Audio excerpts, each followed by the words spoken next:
ng Permanent Protection Order sa Quezon City Regional Trial Court si Sunshine Cruz laban sa asawa niyang si Cesar Montano. Naghain rin siya ng reklamo kaugnay ng umano'y pang-aabuso ng asawa kabilang na ang rape. May news to go si Aubrey Carampel.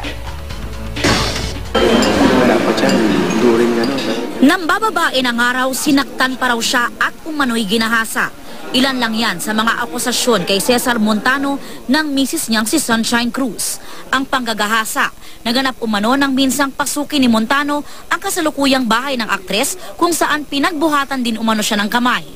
Hiwalay na pagkakataon naman ang pagsampal daw sa kanya ng aktor kaya nabagok ang kanyang ulo. Reklamong paglabag sa RA 9262 o Anti-Violence Against Women and the Children Act of 2004 ang inihain ng kampo ni Sunshine. Lahat. Lahat. Yes, psychological, emotional, financial. And physical, pati physical. Yes. Kinuha pa raw ni Cesar ang kanilang 3 anak na babae noong July 29. Kaya I decided to do this already and I just want to see my children and yung karapatan ko bilang babae, masyado na tayong natatapakan. Hindi raw sumasagot si Cesar sa mga tawag niya. My kids are texting me and telling me to pick them up because they miss me already and they want to go home. So pinakuha ko sa driver and I was not allowed dahil hindi sila pinalabas ng bahay. Nitong taon lang, napabalita ang hiwalayan ng mag-asawa dahil umano sa third party.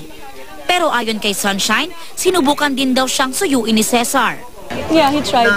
He was asking for even a month to give him a chance na pakitang nagbago na siya. But 13 years is enough. Itinanggi rin ni Sunshine ang ipinost ni Cesar sa Instagram na may boyfriend na raw siya. Natatawa na lang ako. Pero ikaw ba, meron kang boyfriend? Sa palagay ninyo, babalik ko sa inyo, wala.